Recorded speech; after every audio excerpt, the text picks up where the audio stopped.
Model Making Guru is sponsored by emodels.co.uk, your one-stop shop for all your model making needs. emodels.co.uk. Make something awesome.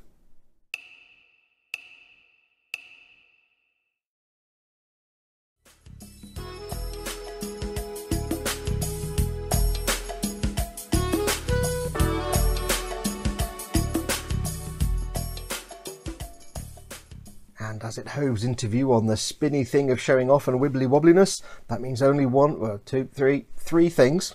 One, hey everyone, it's Foxx from Model Making Guru. Two, it's finished, finally. And three, yeah, there's a lot of stuff I did that I didn't film and didn't show you. Yeah, sorry about that. I do apologise. Welcome, welcome. The Strike Rouge, or Strike Mauve as I'm calling it now, the Patreon reward bill for patron Jordan, is now complete. It's done, it's finished. It's massively overdue, which is why I didn't film doing the backpack. I do apologise. If you've been watching this series, you'll know that the last proper episode was me working on the mobile suit, and then there was a live stream of putting decals on the backpack, but nothing in between. There's no film of me building the backpack. This project is so far behind schedule, and it is effectively a commission bill for Jordan. It's so far behind schedule, I just need to get it done. Get on with it and get it done, sent to him.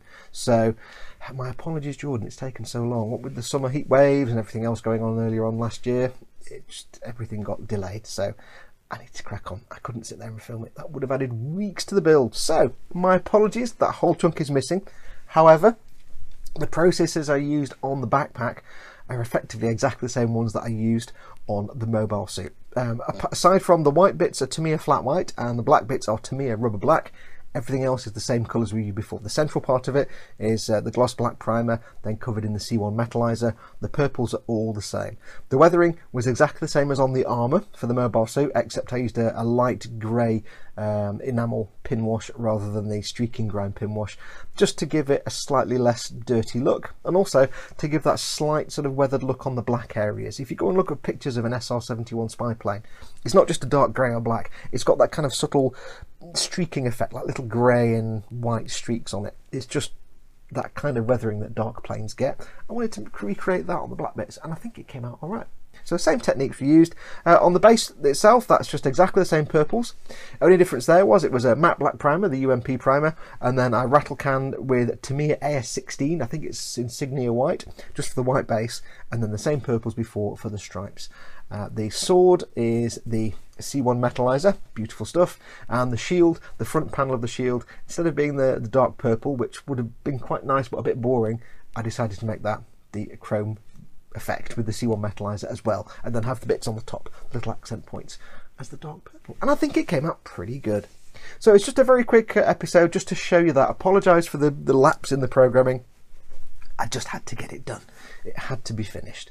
But I want to thank you for watching this series. I want to thank Jordan for his patience. Thank you so much for being so patient. It's so badly delayed. I do apologise.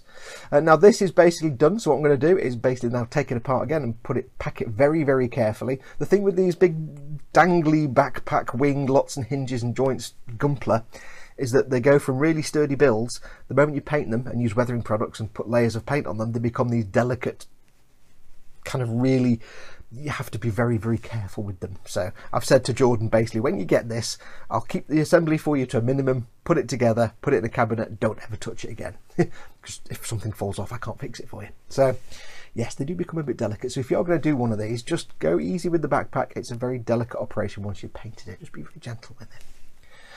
But what a wonderful kit. I highly recommend this kit to anyone. It's really, really great fun. I've had a blast doing it, and I'm really grateful for Jordan for his support that led to me doing this for him. If you're interested in this kind of thing, at the moment I have actually closed off the top tier patron support bracket, but I will be reopening it shortly. Basically, my top tier patrons, after a year of supporting me, they get to choose something for me to build for them. So I've got another one coming up, but this is done. Get it off to Jordan. Well, now this is done, it's time to crack on with other projects. So later on this week I'll be starting on my tiny chibi U-boat for remodels. I'll be filming that. Shouldn't take long to get that one done. Once that is done, it's time for me to do my other Patreon reward bill, which is the Master Grade Sazabi Vercar, which is going to have a very interesting colour scheme, and we'll also have some custom decals that I've ordered, and an extra component that's not part of the kit. But you'll see when it happens. That's going to be quite interesting. I'm looking forward to that one. But I just again want to thank you for being patient with me on this one, and especially to Jordan. thank you so much. You're an absolute darling for... Oh, I do apologise. It was the heat wave and, you know, Mama Fox being poorly and other things going on. It just, everything got backed up, so I do apologise. Anyway, enough waffle. I shall leave you to the rest of your afternoon or evening or morning, whenever you're watching this. Do stay tuned for more nonsense. And all it remains for me to say is thank you so much for watching. Go take care of yourselves. Go be awesome. Go make something awesome. I got that in the wrong order, but you there, go be awesome. Yeah, I messed that up, didn't I? I messed up my own ending. That's really bad. I fluffed my own script. This is only like take 35. I've done this like 35 times. It's really When I started doing this video nonsense, I could do a take, like in 1 or 2 takes. Now it takes me 15 attempts to get the thing right. I don't know. Anyway, I'll shut up. Go make something awesome. Go be awesome, you there. And until next time, adios amoebas.